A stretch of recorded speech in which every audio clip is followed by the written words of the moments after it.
अस्सलाम वालेकुम। उम्मीद करता हूँ फिट होंगे, बेहतरीन होंगे, अपनी लाइफ अच्छे से एंजॉय करोगे। हम तीनों की तरह देवों के देव महादेव एपिसोड है जी 348 और फर्स्ट पार्ट है।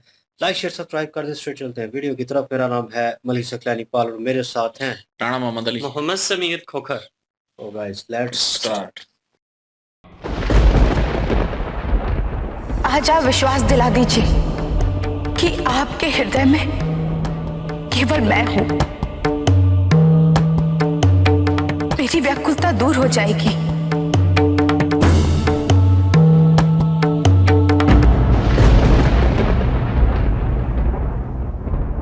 ये आप क्या कह रही हैं देवी? आप इस सत्य से अनभिज्ञ नहीं हैं कि मेरे हृदय के आधे भाग में केवल महादेव रहते हैं।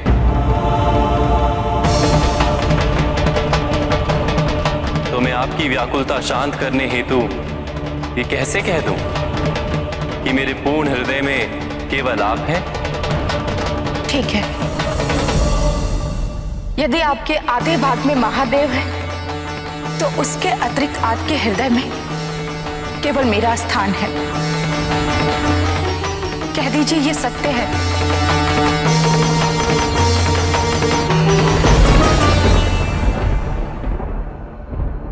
हाँ, ये सत्य है। मेरे हृदय के अतिरिक्त भाग में आप भी हैं देवी। ओम वैष्णवे नमः। ओम वैष्णवे नमः। ओम वैष्णवे नमः। ओम वैष्णवे नमः। मैं भी अर्थात और कौन रहता है स्वामी? मेरे अनेक भक्त जो मुझे प्रिय हैं, ये संसार जो मुझे प्रिय है,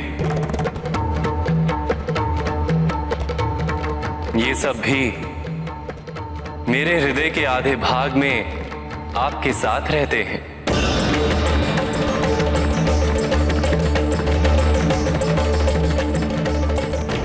नारायण को जीवित रहते तो नहीं पा सके, संभवतः मृत्यु उपरांत उन्हें प्राप्त कर लेंगे। यदि ये जीवन नारायण का नहीं हो सका तो हमने स्वयं को किसी और का भी नहीं होने दिया। अब हमें और विलंब नहीं करना चाहिए।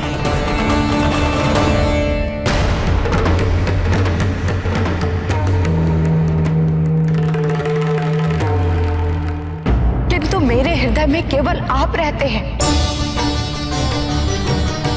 ये संसार मुझे भी प्रिय है स्वामी, किंतु मेरा हृदय केवल आपके लिए है। उसमें आपके साथ मैंने किसी और को स्थान नहीं दिया है।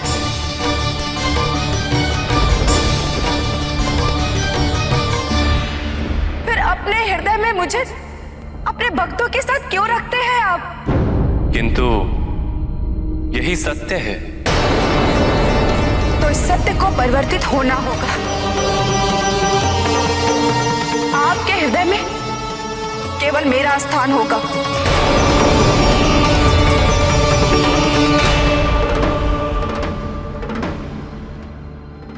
ये असंभव है।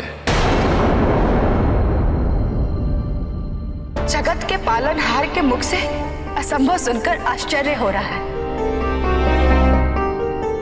आप चाहे तो कुछ भी हो सकता है,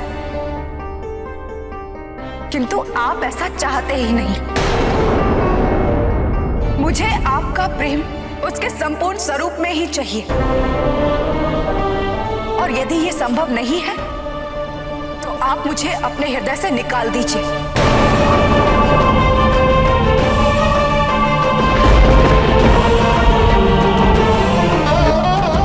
रहिए अपने भक्तों के साथ जो आपको मुझसे भी अधिक प्रेम करते हैं और जो आपको मुझसे भी अधिक प्रिय है।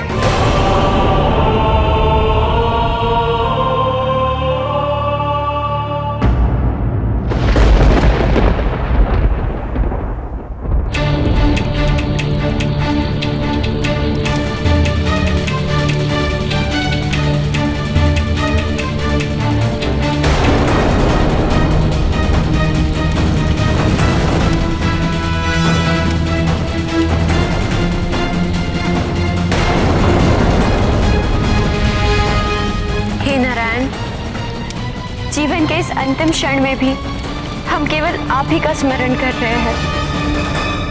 ये आपने क्या कह दिया देवी? आप और मैं एक दूसरे से पृथक कैसे हो सकते हैं? आप अभी क्रोधित हैं। जब आपका चित्त शांत हो जाएगा तब हम इस विषय पर पुनः चर्चा करेंगे। और मुझे विश्वास है आपको अपनी भूल का आभास अवश्य होगा। नहीं, मेरा ये निर्णय अटल है।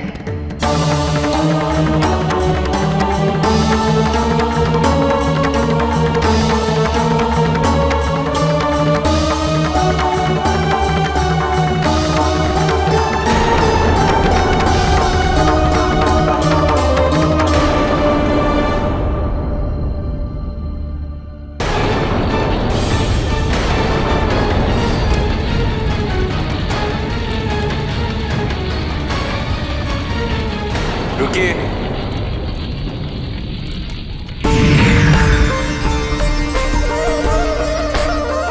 मैं आप सबकी तपस्या से प्रसन्न हुआ।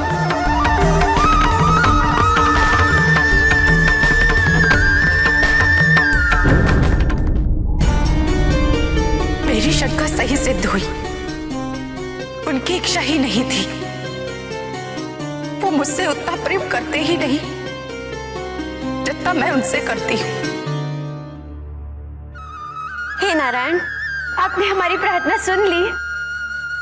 क्या आप हमें मनवांछित फल देंगे? यदि नहीं तो हमें मृत्यु को प्राप्त होने दीजिए। क्योंकि आपके दर्शन पाने के पश्चात यदि हमारी इच्छा पूरी ना हुई तो उससे कठोर दंड हमारे लिए और कुछ भी नहीं होगा।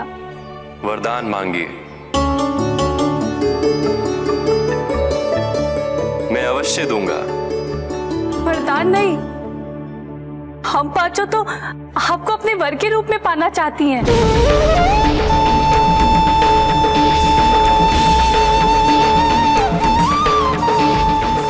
यदि आप हमसे प्रसन्न हैं, तो हमें अपनी पत्नी के रूप में स्वीकार कीजिए और यही हमारे साथ रहिए। और नारायण, यदि आप हमारी इच्छा पूरी करते हैं तो आपको समस्त संसार को भुलाना होगा।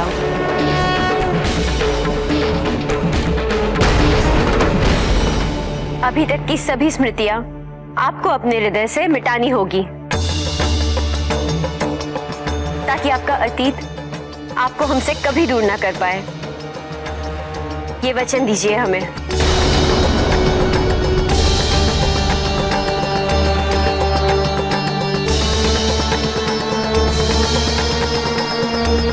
यदि यही आपकी इच्छा है तो आपकी ये इच्छा अवश्य पूरी होगी।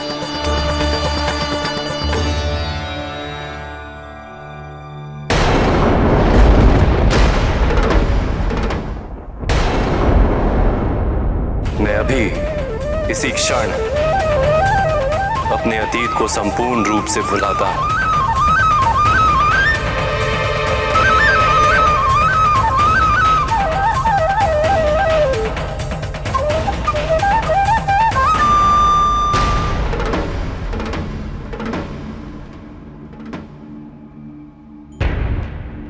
स्वामी, आपके मुख पर तनाव की रेखाएं सूचक है कि कुछ अनर्थ हुआ है। जिसका भय था वही होने जा रहा है पार्वती। नारायण ने उन 5 अप्सरा बहनों की इच्छा पूरी करना स्वीकार कर लिया है।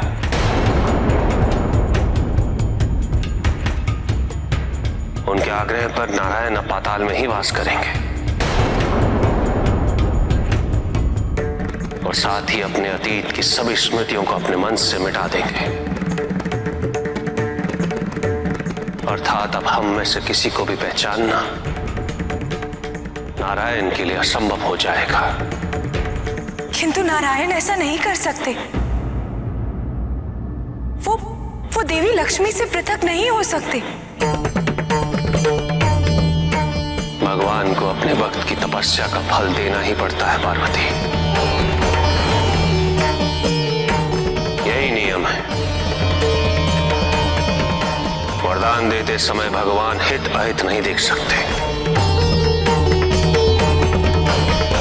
उन्हें अपने वक्त की प्रत्येक इच्छा को पूरा करना ही होता है,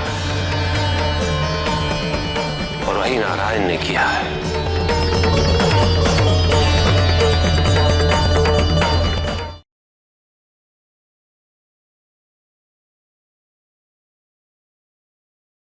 जी सिचुएशन जो है वो क्या लें कि वहाँ पे रुकी थी जहाँ पे शिव जी जो है वो एक राग सुना रहे थे माता पार्वती जी को। एकदम से उनको शौक लगा और सवाल जवाब चल रहा था। इधर नारायण जी और लक्ष्मी देवी जो है वो आपस में वार्तालाप कर रही थी और वो उनसे पूछ रही थी कि आपके हृदय में सिर्फ मैं ही हूँ, मैं ही वास करती हूँ।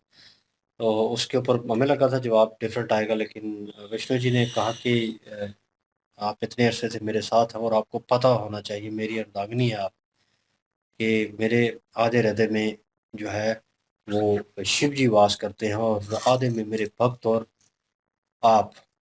मतलब वो अब चलें आधा हिस्सा तो शिव जी, उस पे उन्हें कोई इतराज़ नहीं, लेकिन जो आधा बचता है वो उसके ऊपर एतराज़ कर रही थी कि उसमें सिर्फ मेरा ही वास होना चाहिए, मैं ही बसनी चाहिए आपकी यादों में, जो आधा हिस्सा आपका बचा है और उसमें मेरा हक है।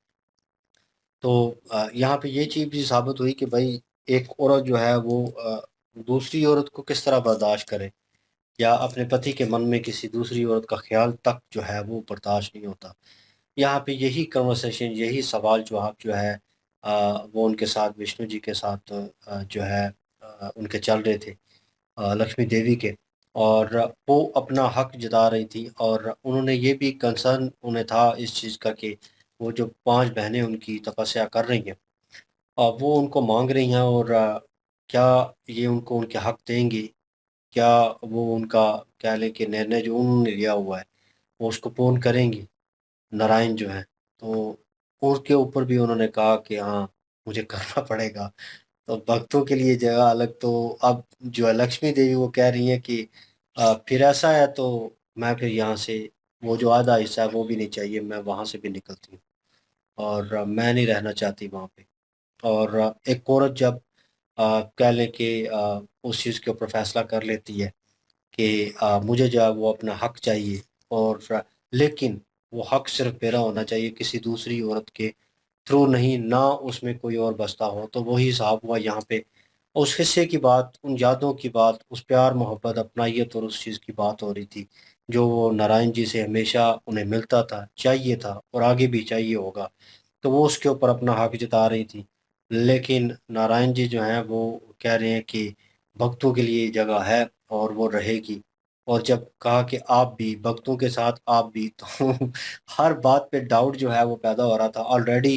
जो है लक्ष्मी देवी जो है वो परेशान थी इस चीज़ को लेकर, उन्हें यही कंसर्न था। उन्होंने बात भी पूरी बयान कर दी कि किस तरह मिल के आई, क्या हुआ। तो अब फाइनली जो है वो उधर जो है वो पांचों अप्सराएं जो हैं वो उन्होंने कहा कि अगर इनके साथ वो ज़िंदगी गुजार नहीं सकती नारायण जी के साथ, और उनका कह लें कि अ, उनके साथ अगर ज़िंदगी नहीं गुजार सकती तो मेरे ख्याल में मृत्यु को जो है वो गले लगाना पड़ेगा, हम किसी और का हो जाए, इससे बेहतर यही है। तो वो जो है वो छलांग लगाने लगी थी उबलते हुए लावे में। लेकिन अभी वार्तालाप चल रही थी ऑन अदर हैंड जो है विष्णु जी की लक्ष्मी देवी जी के साथ। और उसी दौरान मैं सोच रहा था बात मुकम्मल हो जाए तो वहाँ से निकलें, क्योंकि जब कहीं पे भी ऐसी सिचुएशन चल रही होती है दोनों फ्रीक्स के दरमियान, तो किसी एक को नहीं निकलना चाहिए उस सिचुएशन में, बात को मुकम्मल करके निकले। वो लम्हा ऐसा होता है कि अगर आप निकले वहाँ से तो काम जो है हमेशा के लिए ख़राब हो सकता है। तो वही हुआ। अब क्योंकि वो छलांग लगाने लगी थी और मैं सोच रहा था अब उनको कैसे रोकेंगे, और शिव जी उस मोमेंट को देख रहे थे दोनों अतराफ में। वो अलग परेशान थे अपनी जगह पे, लेकिन फाइनली जो है विष्णु जी वहाँ से जो है जो है निकले और वहाँ प्रकट हुए पाताल में। और वहाँ जो है वो अप्सराएं जो हैं वो अभी पाँव उन्होंने उठाया ही था एक कदम आगे बढ़ने के लिए और अपनी ज़िंदगी ख़त्म करने के लिए, लेकिन उन्होंने आवाज़ दी और पीछे बुला लिया। अब जो है वो नारायण जी जो हैं हर चीज़ पे जो है एग्री कर रहे हैं उनके साथ। मतलब वो कह रहे हैं कि ठीक है जो मांगोगे ठीक है, हम शादी करना चाहती हैं। उन्होंने भी ख्वाहिश जाहिर की और हमें भी पता था, हम देख रहे हैं कि वो शादी ही करना चाहती हैं। तो उन्होंने कहा ये तो ठीक है, लेकिन साथ उन्होंने ये शर्त रख दी कि आप कह लें कि मेमोरी अपनी जो है रेज करनी पड़ेगी आपको, यादाश्त जो है वो उसको ख़त्म, जो पीछे पास्ट में था उसको भूल जाएं, सिर्फ आपको हम ही याद होनी चाहिए, हमारे सिवा कुछ नहीं। उस पे भी हमें लगा कि नहीं, इसको एक्सेप्ट नहीं करेंगे, ये अलग हो गया है, लेकिन यहाँ पे उन्होंने इस चीज़ को भी एक्सेप्ट कर लिया। शॉकिंग था। और ये चीज़ जो है डिस्कस हो रही है, शिव जी के माथे के ऊपर जो एक्सप्रेशन आ रहे हैं और जो चेहरे के एक्सप्रेशन है उनके, वो माता पार्वती जी जो है वो नोटिस कर रही हैं और उन कह रही है कि आपके हाव स्वभाव से लग रहा है कि कुछ बहुत गलत हो रहा है। और वो तो उन्होंने फाइनली जो है वो बता दिया कि अब विष्णु जी ने वो उनके पास गए हैं और ये सिचुएशन है, और वो अपने पास्ट को, अतीत को जो है वो कह रहे हैं कि रेज करने वाले हैं। वो किसी को भी याद नहीं रखेंगे, हम में से कोई भी उन्हें याद नहीं होगा। तो सिर्फ उन्हें वही जो 5 अप्सराएं हैं जो उनकी पत्नियां बनेगी फ्यूचर के लिए, वही उन्हें याद होगा और वो पाताल लोक में रहेंगे। यह सिचुएशन बड़ी कॉम्प्लिकेटेड है। बिल्कुल जी। और वाकई एक तो माता लक्ष्मी जो हैं उनको जगस्या है, और उनको जो है वो इस चीज़ की जो है वो जानने की बहुत मतलब कि जल्दी है कि मुझे पता चले कि इनके हृदय में मैं ही रहती हूँ या मेरे साथ और भी हैं। तो जब उन्होंने कहा कि जो भक्त हैं उनके साथ जो है वो आप भी वास करती हैं आधे हृदय में, तो उनको ये लगा कि नहीं, मैं उनके साथ क्यों हूँ, उनका जो है वो मेरा और साथ होना चाहिए, मेरा पूरे तरीके से जो है वो अधिकार है, मैं अर्धांगिनी हूँ, मैं पत्नी हूँ।